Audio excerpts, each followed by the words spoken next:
Sir ನಿಂತ್ಕೊಳ್ಳಿ.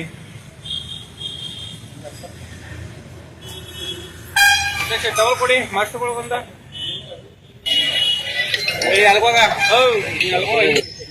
ನಿನ್ನೆ ದಿವಸ ಇಡೀ ನಾಡು ಒಂದು ದೊಡ್ಡ ಶೋಕಾಚರಣೆಯಲ್ಲಿ ತುಂಬಿದಂತ ದಿವಸ ಆಯಿತು.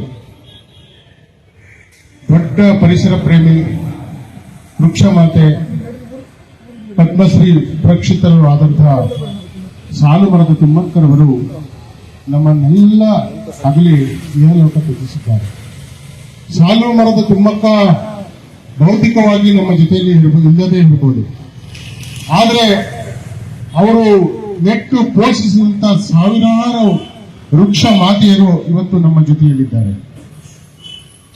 ಬಂಧುಗಳೇ, ತುಮಕೂರು ಜಿಲ್ಲೆಯ ಗುಬ್ಬಿ ತಾಲೂಕಿನ ವಿಜಯಮ್ಮ ಮತ್ತು ಚಿಕ್ಕರಂಗಯ್ಯ ದಂಪತಿಗಳ ಪುತ್ರಿಯಾಗಿ ಜನಿಸಿದ ಸಾಲುಮರದ ತಿಮ್ಮಕ್ಕ ಅವರು ತಿಮ್ಮಮ್ಮ ಆಗಿ ಮೊದಲು ಜನಿಸಿದರು. ನಂತರ ರಾಮನಗರ ಜಿಲ್ಲೆಯ ಮಾಗಡಿ ತಾಲೂಕಿನ ಹುಲಿಕಲ್ಲು ಗ್ರಾಮಕ್ಕೆ ಅವರ ವಿವಾಹ ಆಯಿತು. ನಂತರದಲ್ಲಿ ಅವರಿಗೆ ದೊಡ್ಡ ಒಂದು ಆಘಾತ ಆಗ್ತು. ಅದೇನು ಅಂತ ಹೇಳಿದ್ರೆ, ಆ ದಂಪತಿಗಳಿಗೆ ಮಕ್ಕಳಿರಲಿಲ್ಲ ಮತ್ತು ಇಡೀ ಗ್ರಾಮೀಣ ಪ್ರದೇಶ ಅಂತ ಹೇಳಿದ್ರೆ ತಮಗೆಲ್ಲ ಗೊತ್ತಿದೆ, ಮಕ್ಕಳಿಲ್ಲ ಎಂಬತಕ್ಕಂಥದ್ದನ್ನ ಆ ಭಾಗದ ಜನರು ಅವರನ್ನ ಹೀಯಾಳಿಸುತ್ತಿದ್ದರು. ಆಗ ಅವರು ಇಡೀ ದಂಪತಿಗಳು ಅವರು ಕೂಲಿ ಕೆಲಸ ಮಾಡ್ತಿದ್ದು ಅಂತ ಹೇಳಿ ತಿಳಿದು ಬಂದಿದೆ. ಆ ಸಂದರ್ಭದಲ್ಲಿ ಅವರು ಬಿಸಿಲಿನಲ್ಲಿ ನಡೆದುಕೊಂಡು ಹೋಗ್ಬೇಕಾದ್ರೆ ಎಲ್ಲಾದ್ರೂ ಒಂದು ಮರ ಸಿಕ್ಕಿದ್ರೆ ಸಾಕು ಎಂಬತಕ್ಕಂಥ ಆಲೋಚನೆಯನ್ನು ಮಾಡಿ ಮೊದಲು ಒಂದು ಮರವನ್ನ ಆ ಹುಲಿಕಲ್ಲು ಗ್ರಾಮದ ರಸ್ತೆಯಲ್ಲಿ ನೆಡ್ತಾರೆ. ಅಲ್ಲಿಂದ ಅವರು ಸುಮಾರು 8,000 ವೃಕ್ಷಗಳನ್ನ ಇಡೀ ನಾಡಿಗೆ ಕೊಡ್ತಾರೆ ಮತ್ತು ಇಡೀ ದೇಶಾದ್ಯಂತ ಸಾಲುಮರದ ತಿಮ್ಮಕ್ಕರವರನ್ನ ಕರೆದುಕೊಂಡು ಪರಿಸರ ಪ್ರೇಮಿಗಳು ಗಿಡ ನೆಟ್ಟು ಪೋಷಿಸುವುದಂತರ ಇಡೀ ಇವತ್ತು ನಾಡಲ್ಲಿ ಸಾವಿರಾರು ಲಕ್ಷಾಂತರ ವೃಕ್ಷಗಳು ತಿಮ್ಮಕ್ಕನ ಹೆಸರಿನಲ್ಲಿ ಇವೆ.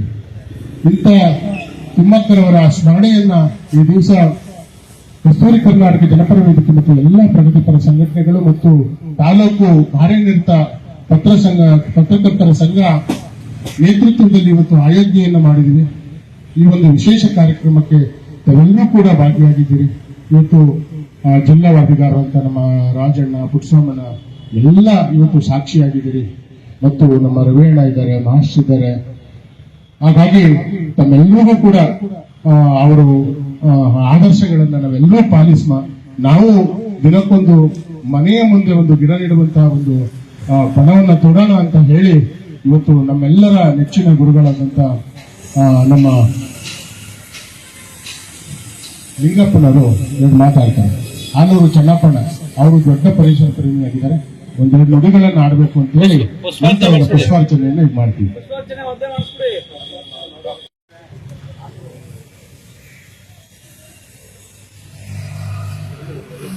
ನಿಂತ್ಕೊಳ್ಳಿ, ಎಲ್ಲ ಒಂದು ನಿಮಿಷ ನೀಟಾಗೆ ನಿಂತ್ಕೊಳ್ಳಿ.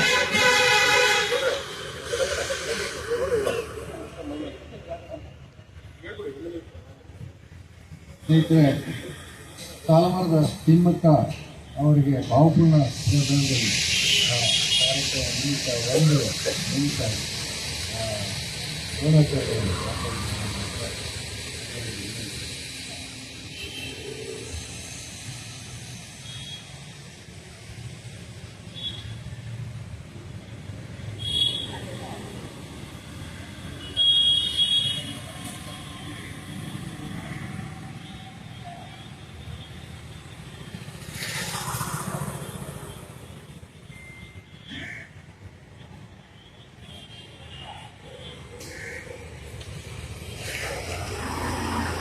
ಎಲ್ರಿಗೂ ನಮಸ್ಕಾರ.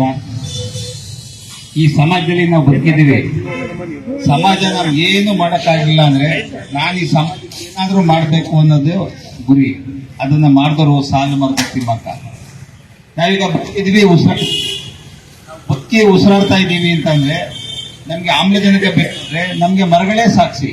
ಮರಗಿಡ ಏನಾರ ಇಲ್ಲ ಅಂದ್ರೆ ನಾವ್ಯಾರು ಬದುಕಕ್ಕಾಗಲ್ಲ, ಆಮ್ಲಜನಕ ಆಗಲ್ಲ.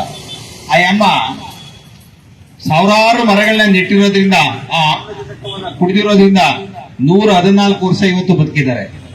ಏನಾರ ಆ ಅಮ್ಮ ಮರಗಳನ್ನಿಟ್ಟು ಆಮ್ಲಜನಕವನ್ನ ಕುಡಿದು ಬದುಕ್ತಿಲ್ಲ ಅಂದಿದ್ರೆ ಆ ಅಮ್ಮ 70 ವರ್ಷಕ್ಕೆ ತಿರ್ಸ್ಬಿಟ್ಟು ಇರೋರು ಏನೋ. ಆ ಅಮ್ಮ ನೆಟ್ಟಿರೋ ಮರದಿಂದ ಒಳ್ಳೊಳ್ಳೆ ಬೇವಿನ ಮರ ನೆಟ್ಟಿದ್ದಾರೆ, ಆಲದ ಮರ ನೆಟ್ಟಿದ್ದಾರೆ, ಅರಳಿ ಮರ ನೆಟ್ಟಿದ್ದಾರೆ, ಒಳ್ಳೆ ಆಮ್ಲಜನಕ ಕೊಟ್ಟಿದ್ದಾರೆ. ಆ ವಾಯು ವಿಹಾರವನ್ನು ಸೇವಿಸುವುದರ ಮೂಲಕ 114 ವರ್ಷ ಯಾವುದೇ BP, ಶುಗರು, ಮತ್ತೊಂದು ಕಾಯಿಲೆ ಇಲ್ಲದೆ ಬದುಕಿದ್ದಾರೆ ಅಂತಂದ್ರೆ ಆ ಮರದ ಆಮ್ಲಜನಕನೇ ಸಾಕ್ಷಿ. ಜೊತೆಗೆ ಏನು ಈ ಕರ್ನಾಟಕದಲ್ಲಿ ಇರ್ತಕ್ಕಂತ ರೈತರುಗಳಿಗೆ ನೀವು ಈ ಮರದ ವಾಯು ವಿಹಾರವನ್ನು ತಗೊಂಡು ನೀವು ಅಚ್ಚುಕಟ್ಟಾಗಿ ಬದುಕಿ ಅಂತೇಳಿ ನಮಗೂ ಸುಧಾ ಬಿಟ್ಟು ಹೋಗಿದ್ದಾರೆ ಅಂತ ಅಂದ್ರೆ ನಿಜವಾಗ್ಲೂ ನಾವು ಬಹಳಷ್ಟು ಸ್ಮರಣೀಯವಾಗಿ ನಾವು ನೆನ್ಕೋಬೇಕಾಗಿದೆ.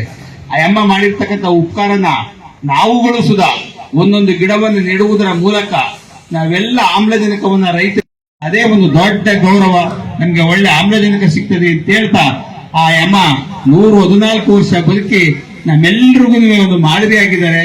ಅಂತ ಹೆಣ್ಮಗಳು ಈ ಭಾರತದಲ್ಲಿ ಮತ್ತೆ ಹುಟ್ಟಿ ಬರ್ಲಿ ಅಂತ ಹೇಳ್ತಾ ಏನು ಇವತ್ತು ಕರ್ನಾಟಕ ಜನಪರ ವೇದಿಕೆ ಮತ್ತೆ ಪತ್ರಕರ್ತರ ಸಂಘ ಮತ್ತೆ ಎಲ್ಲ ಪ್ರಗತಿಪರ ಸಂಘಟನೆಯವರು ಆ ಅಮ್ಮನ ಇವತ್ತು ನೆನ್ಕೋತಾ ಇರೋದು ನಿಜವಾಗ್ಲೂ ನಮ್ಗೆ ಖುಷಿ ತಂದಿದೆ. ಇಡೀ ಕರ್ನಾಟಕ ಅಲ್ಲ, ಭಾರತ ದೇಶಾದ್ಯಂತ ಈ ದೇಶದ ಪ್ರಧಾನಮಂತ್ರಿ ಈ ದೇಶದ ಪ್ರಧಾನಮಂತ್ರಿ ನರೇಂದ್ರ ಮೋದಿಯವರು ಸುಧಾ ಆ ಅಮ್ಮನ್ಗೆ ತುಂಬಾ ಇವ್ರನ್ನ ಹಾಡಿ ಹೋಗ್ಲಿದ್ದಾರೆ. ಜೊತೆಗೆ ಎಲ್ಲ ಪ್ರಗತಿಪರರು, ಎಲ್ಲ ರಾಜಕಾರಣಿಗಳು ಈ ಅಮ್ಮನ ಸಾಧನೆಯನ್ನು ಶ್ಲಾಘಿಸಿದ್ದಾರೆ. ಈ ತರ ಎಲ್ಲ ಹೆಣ್ಮಗಳು ಮಾದರಿಯಾಗಿರ್ಬೇಕು, ಅದಕ್ಕೆ ನಾವು ಸಾಕ್ಷಿಗಳಾಗಿರ್ಬೇಕು ಅಂತ ಈ ಒಂದು ಜನಪರ ವೇದಿಕೆ ಇವತ್ತು ಇದೆಲ್ಲರನ್ನು ಕರೆದು ಈ ಒಂದು ನಮನವನ್ನ ಸಲ್ಲಿಸ್ತಾ ಇರ್ತಾರೆ. ತುಂಬಾ ಖುಷಿ ತಂದಿದೆ. ಇದು ಎಲ್ಲಾ ಕಡೆ ಅರಳಿ ಅಂತ ಹೇಳ್ತಾ ನಾನು ಮಾತನ್ನು ಮುಗಿಸ್ತೀನಿ. ನಮಸ್ಕಾರಗಳು. ನಮಸ್ಕಾರ.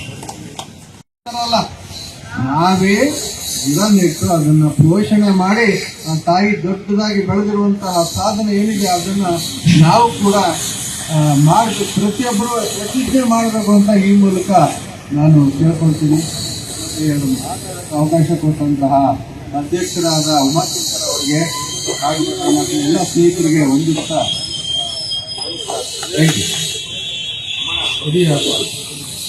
ದಿವಸ ತನ್ನ ಮಕ್ಕಳನ್ನ ಯಾವ ರೀತಿ ಸಾಕಿ ಸಲುವಿನ ಬೆಳೆಸ್ತಾರೆ ಅದೇ ರೀತಿ ಸುಮಾರು 8,000 ಮರಗಳನ್ನ ಬೆಳೆಸಿ ಈ ರಾಜ್ಯದ ಒಂದು ಪರಿಸರ ರಕ್ಷಣೆ ಮಾಡಿದ್ದಾರೆ. ಆ ಸಾಧುತ್ವದ ತಿಮ್ಮಕ್ಕ ಥರ ಪ್ರತಿಯೊಬ್ಬರು ಸಹ ಕನಿಷ್ಠ ಒಂದು 10 ಸಸಿನ ನೆಟ್ಟಿ ಈ ಒಂದು ಪರಿಸರನ ಬೆಳೆಸಬೇಕು. ಅವರು ಒಂದು ಮಾರ್ಗದರ್ಶಕರಾಗಿದ್ದಾರೆ. ಸರ್ಕಾರ ಇದಕ್ಕೂ ಕೈ ಜೋಡಿಸಿ ಲಕ್ಷಾಂತರ ಕೋಟ್ಯಾಂತರ ಸಸಿಗಳನ್ನ ಬೆಳೆಸಿ ಈ ಪರಿಸರನ ಉಳಿಸಿ ಅಂತ ನಾನಾದರೂ ಹೇಳ್ತಾ ಅವಳ ಆತ್ಮಕ್ಕೆ ಶಾಂತಿ ಸಿಗಲಿ ಅಂತ ನಾನು ಮಾತಾಡ್ತಾ ಇದ್ದೀನಿ. ನಮಸ್ಕಾರ.